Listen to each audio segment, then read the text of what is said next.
Olá pessoal, bem-vindos a mais um Conexões Ribeirão, aqui pela TV Tati, canais 22 e 522 da NET, né? E temos hoje a alegria de estarmos recebendo aqui mais uma vez, né, Gilberto?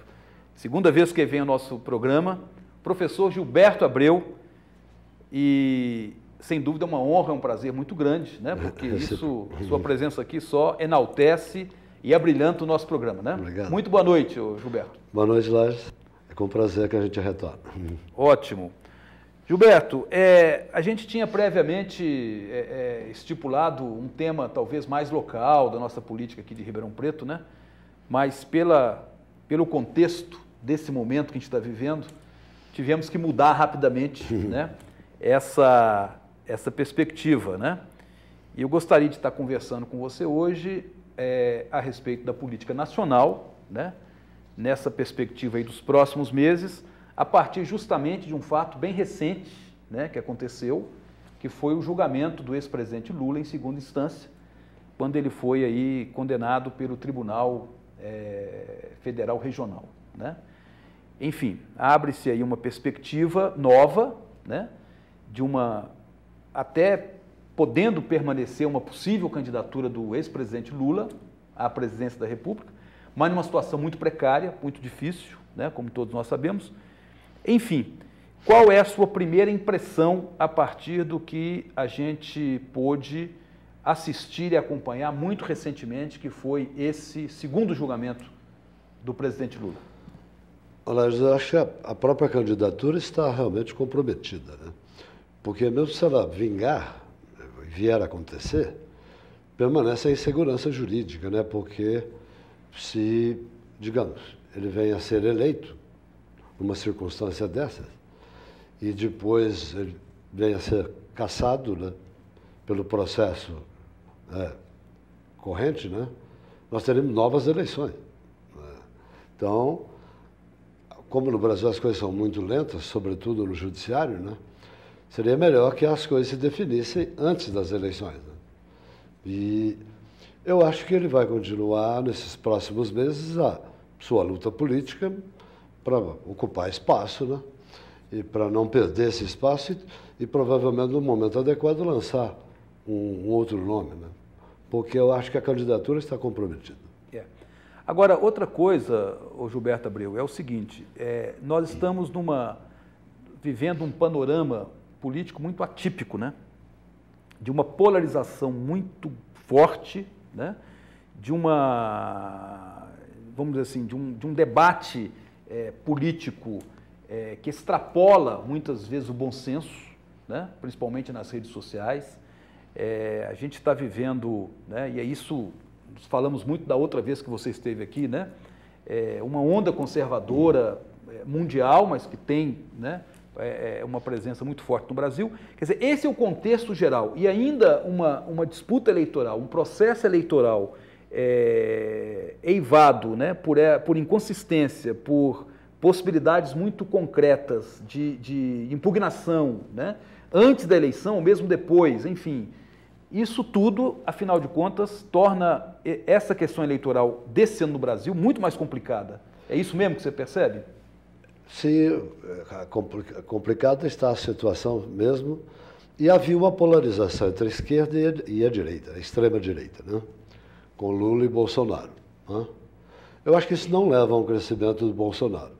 Pode aumentar as possibilidades dos candidatos de centro, né? Talvez o Alckmin, né? E é difícil uma alternativa ao Lula na esquerda, né?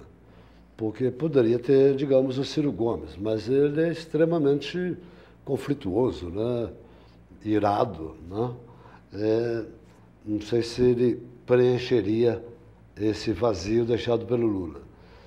E outros nomes, né, que têm sido indicados, né, para ocupar o lugar do Lula, que seria o Jacques Wagner, acho que não tem densidade nacional para isso, né? O Haddad é até diria, um bom moço, né? Mas acho que não tem aí densidade política, né? Eu acho que aí pesa mais as forças de centro no momento, né? Apesar que está cedo ainda para a gente ver ou verificar isso por conta das eleições ainda faltam alguns meses, né?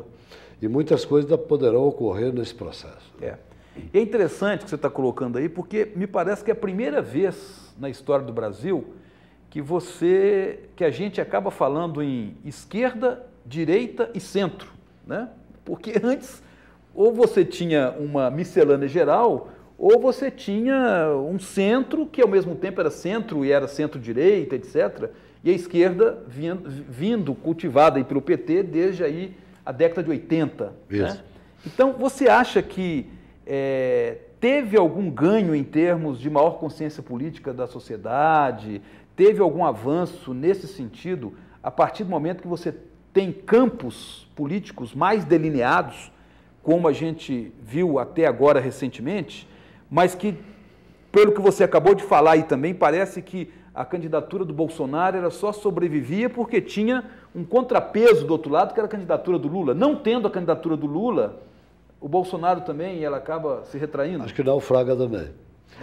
Nós falamos da outra vez que aqui estivemos, né, de que estava havendo um crescimento mundial da direita. E tem havido. Mas tem havido também, para surpresa nossa, algumas opções centristas, né? Como é o caso do Macron na França, né? Que criou uma nova via na França e acabou com a polarização que ali existia, né? Ou criou uma alternativa, né? Agora, o problema no Brasil é que nós temos muitos nomes, mas poucos nomes com densidade, né? Infelizmente, nós não temos. E eu comentei recentemente que nós temos, a cada dia, nós estamos assistindo à ampliação da falta de opções. Com mais nomes que aparecem, a falta de opções aumenta.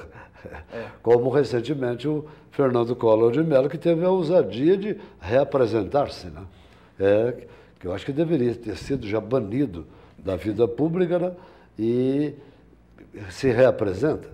E não tem nenhuma chance, né? Já está banido pela história, né?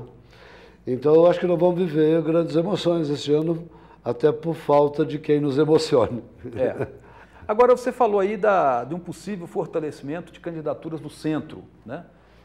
Imaginando que a esquerda representada, né, pelo Lula e a direita pelo Bolsonaro. Então, você tem um campo aí intermediário que nós estamos chamando aqui de centro, né? Essas candidaturas do centro, Meirelles, o próprio Maia, que é o presidente da Câmara, o Alckmin, governador de São Paulo, né? E quem mais? Tem, sei lá, né? Sei lá se o Collor vai se colocar no meio disso aí, enfim, né? Se vai persistir. O Collor está mais à direita. Mas, afinal de contas, como é que você vê essas candidaturas de centro? Tem perspectivas também? Diferentemente da França, que surgiu a novidade do Emmanuel Macron, né? No Brasil nós não temos novidade nenhuma, né? O Meirelles é até um candidato, digamos, na área tecnicista, né? Até aceitável, mas ele não tem penetração política, né? Aí quem fica mais fortalecido seria o Alckmin, né? O Geraldo Alckmin. Mas ele não entusiasma também, né? Porque não tem um discurso, digamos, de impactar para as mudanças que o Brasil necessita, né? Ele não entusiasma, né? A menos que ele mude completamente seu discurso, que até agora é anódino, né? Chuchu. Ô, Gilberto, mas tem uma questão aí que eu gostaria que você falasse um pouco. Ele não entusiasma, talvez o Brasil, mas consegue entusiasmar São Paulo, né? Porque, afinal de contas, foi eleito, reeleito, o PSDB já está há mais de 20 anos no governo aqui em São Paulo, né? O estado determinante por conta da maior densidade eleitoral. A fortaleza do PSDB sempre foi São Paulo, né? E eu acho que se a eleição do Brasil fosse decidida em São Paulo, eles estariam bem, né? O que falta nesse pessoal do PSDB, talvez, para conseguir em nível do Brasil o que com muita facilidade consegue em nível de São Paulo? Olha, o Fernando Henrique disse isso recentemente até, né? Porque o PSDB perdeu o espaço, perdeu o discurso, né? E é um partido que se denomina, né, social-democrata, né? E na visão social-democrata ele teria que ser um partido reformista, num país totalmente desigual como é o Brasil, né? Mas eles não transferem para o discurso político, né, essa necessidade de o Brasil diminuir as desigualdades, né? Então, o que o PT perdeu, como disse o juiz lá no julgamento do Lula, né, que num determinado momento o presidente Lula perdeu o rumo, e com isso o PT perdeu o rumo também, né, porque deixou-se levar pela política velha, né, que ele condenava antes, né? Essa desmoralização pessoal do Lula e partidária do PT foi um desserviço para a própria história do país. Gilberto, mais uma vez eu lembro uma entrevista do Fernando Henrique colocando o seguinte, que ele considerava o PT e o PSDB como os polos mais avançados, né, tiveram da mais sociedade. ou menos a mesma origem. Sim, lá na época do final da ditadura Sim. você tem ali, né, muitos que poderiam ter ficado no PSDB, né, acabaram indo para o PT e vice-versa, né? Isso. Agora, ele falava também nessa entrevista que tanto o PT como o PSDB estavam condenados a estabelecer alianças com a velha política, né? Com a política do atraso, que me parece muito bem representada hoje por esse tal de centrão que está aí dominando o Congresso Nacional, né? Você concorda que ainda hoje você pode ter polos avançados da política nacional, mas que para persistirem e para terem um mínimo de sucesso, como fez o PT, fez o Lula, teve que fazer alianças com o PP de Maluf, com o PRB de igrejas evangélicas, enfim, né? Esse quadro permanece. Misturar o immiscível, né? Seria o normal, né? Eu acho que a culpa disso é a Constituição de 1988, porque, na verdade, ela foi, eu já disse, talvez até aqui mesmo mais de uma vez, que a Constituição de 88, ela foi redigida por parlamentaristas. Né? Então, toda a estruturação da Constituição é parlamentarista. E, na dúvida ali, que apresentou-se no final do processo constituinte, né, deixou-se a opção plebiscitária, que foi feita em 93, né, entre presidencialismo e parlamentarismo, e pela tradição autoritária brasileira, personalista, venceu o presidencialismo. Né? Porque o parlamentarismo não é da nossa tradição autoritária, né? E personalista. Né? E nisso, ao invés de nós termos, como no parlamentarismo, possibilidade de governos de coalizão, nós acabamos tendo uma hipertrofia do executivo e passamos por um regime, né, não de coalizão, que é a formação necessária de partido durante um período qualquer, perdendo essa possibilidade, né, a possibilidade de mudança de governo no parlamentarismo, né? E nesse presidencialismo capenga que nós temos, então, o que aconteceu? Nós temos um presidencialismo de cooptação. Então, tal como está organizado o país, qualquer pessoa que governe, seja de esquerda, direita, ou de direita, vai seguir parte, o script. Por isso que o PMDB é o maior partido do país, né? Porque ele não tem cor, não tem... E se alia com um e com o outro. Com o diabo e com o Satanás. Vamos ao intervalinho, daqui a pouco a gente volta para continuar a conversa aqui com Gilberto Abreu.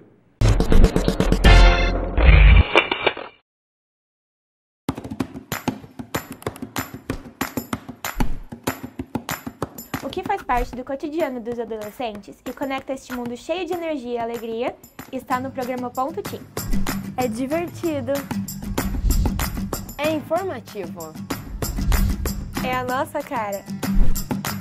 Ponto Tim, com Bia Console, Manu Borges e Matheus Ramiro. Aqui na TV Tati. Muito mais Ribeirão.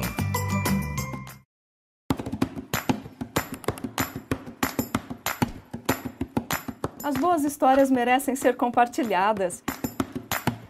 E o programa Identidade valoriza aquelas pessoas que possuem uma trajetória de sucesso e de inspiração. Vai ser emocionante conhecer a biografia de quem faz a diferença. Identidade, com Márcia Soares. Aqui na TV Tati. Muito mais Ribeirão.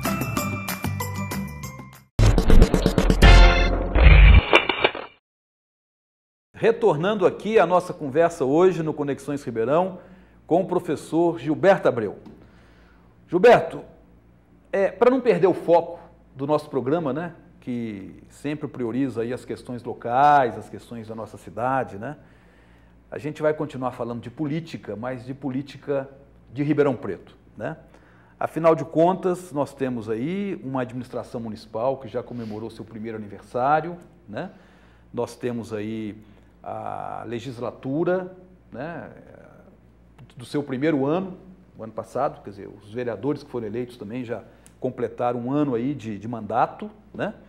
Afinal, ô Gilberto, nesse ano que se passou após as últimas eleições municipais, o que para você foi surpresa no sentido assim de que não esperava que aconteceu e aconteceu, ou aquilo que você esperava que acontecesse e não aconteceu? Enfim, né? Como é que foi a sua visão, a sua análise assim, crítica em relação a esse primeiro ano que nós tivemos aí, né? Tanto do governo executivo quanto legislativo aqui de Ribeirão Preto? Olha, uma coisa nós já sabíamos, né, que o atual prefeito ele recebeu uma herança terrível, né, endividamento, falta de credibilidade do próprio executivo municipal, né, por causa da tragédia anterior, do governo anterior, né.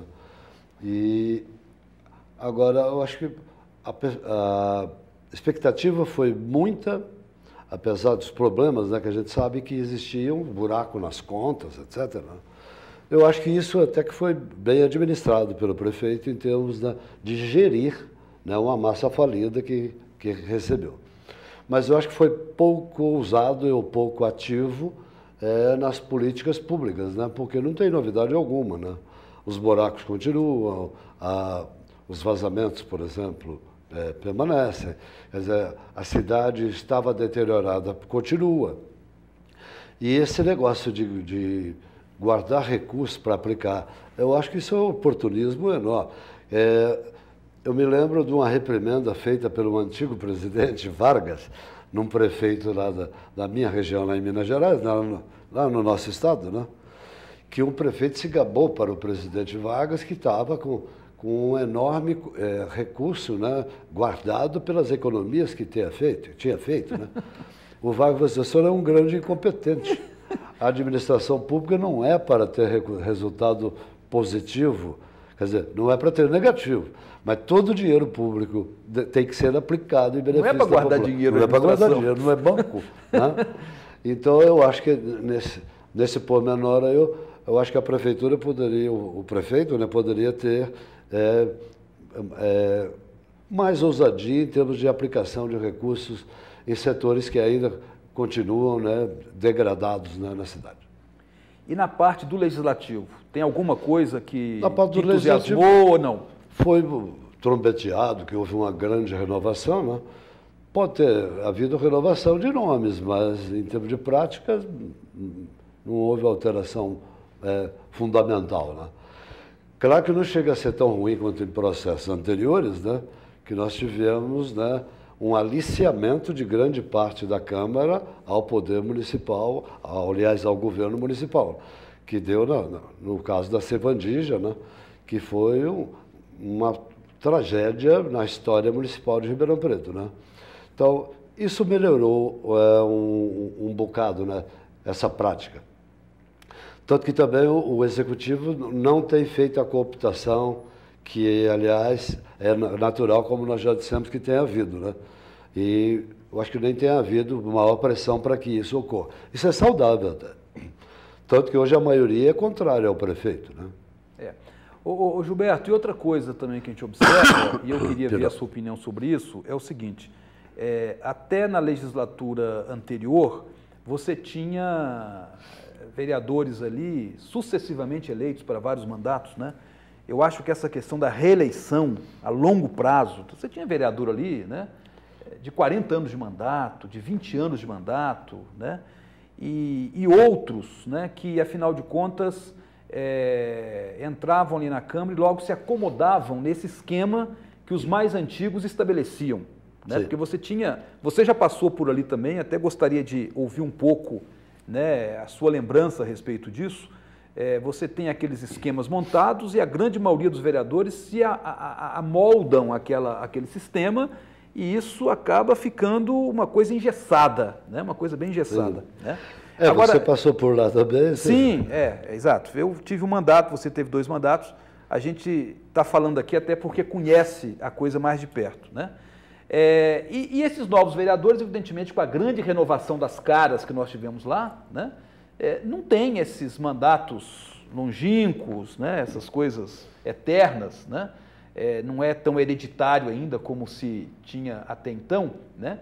Então, a gente espera que essa experiência dos novatos, né, possa ser uma experiência positiva e não simplesmente copiar modelos, copiar esquemas que já prevaleceram antes. Eu vivi, você viveu uma circunstância de esquemas montados em que a gente não tinha nenhuma possibilidade sequer de, por exemplo, participar de determinadas comissões. Exatamente. Porque as comissões eram previamente estruturadas para servir aos donos do poder da casa. Né?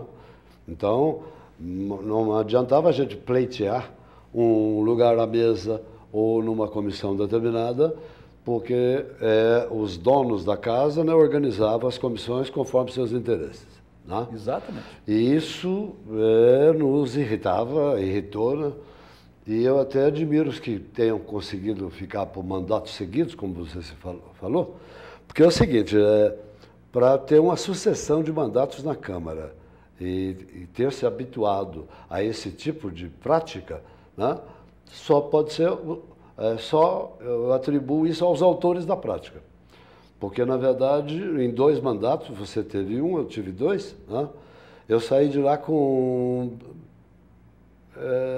doenças, inclusive, né, porque aquilo irritava de tal maneira, né, que eu saí de lá com gastrite, hérnia de hiato,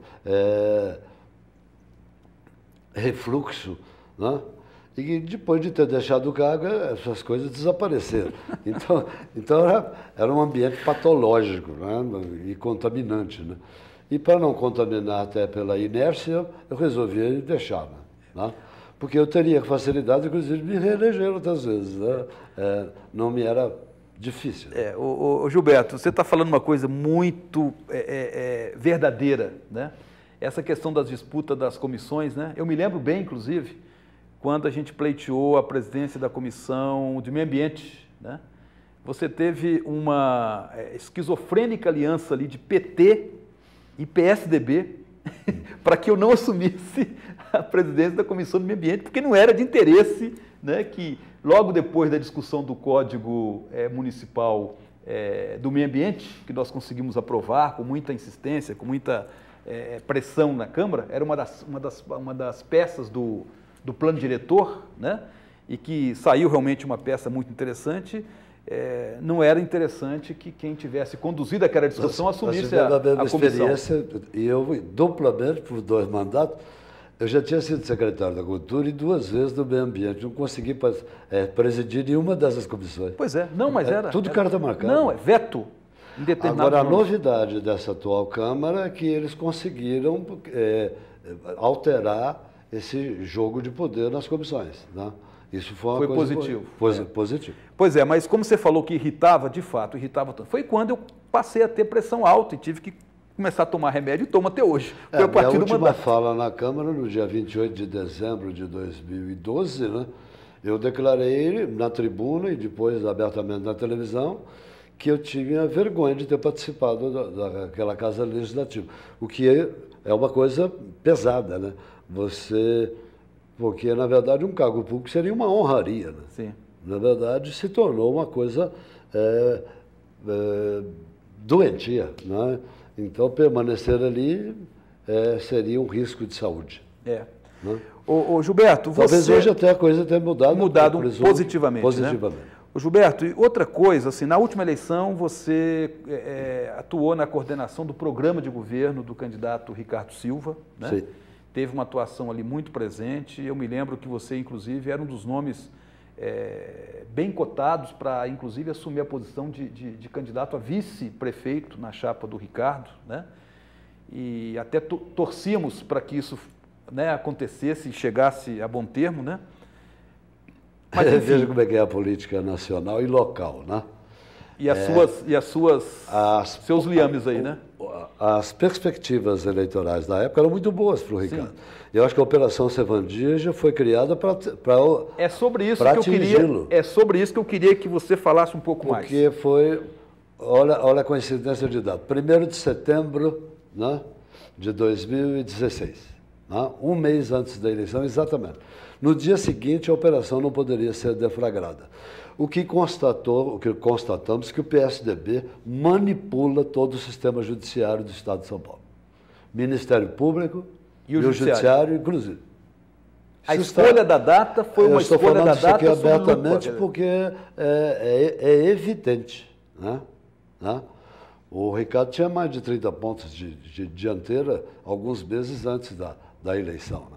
Agora, o fato de perder a eleição é uma outra coisa, mas que a operação foi feita para atingi-lo, não há nenhuma dúvida. Né? E tem coisas aí... Agora, voltando à questão da política local, né? Houve, com todo respeito ao candidato Feitosa, que foi o vice do Ricardo. Sim. Não é nada pessoal aqui a questão. Quer dizer, mas eu acho que o meu nome pesaria mais na circunstância política local, até por eu já ter participado do Executivo, né, como secretário e como vereador, seria melhor para o Ricardo que eu fosse o candidato.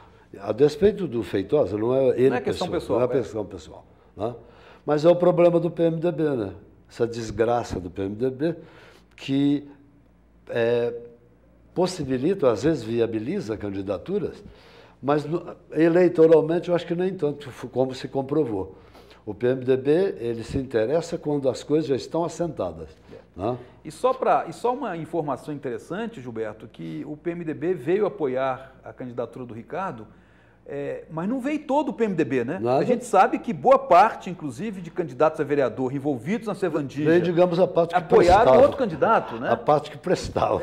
Então, na verdade, foi um negócio muito estranho, né? Veio o tempo de televisão, que era interessante para o Ricardo, aumentou consideravelmente. Eu acho que o mais que levou o Ricardo a procurar o PMDB foi o tempo mesmo de TV, que é uma outra mistificação que eu acho também, porque é o seguinte, você tem tempo demais, não tem o que dizer também, não... É complicado, né? Complicado.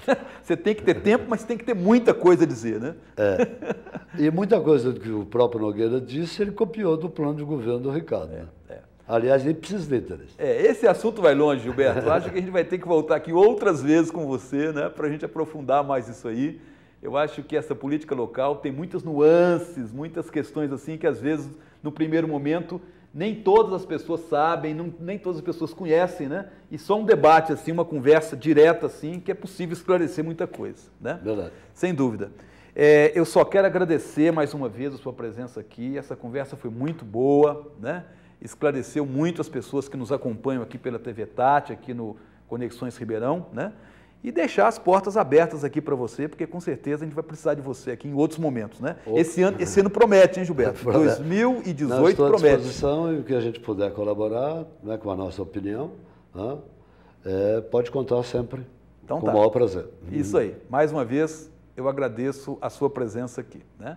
Por hoje nós encerramos o Conexões Ribeirão, prometendo voltar aí na próxima terça-feira, 9h30 da noite, aqui pela TV Tati.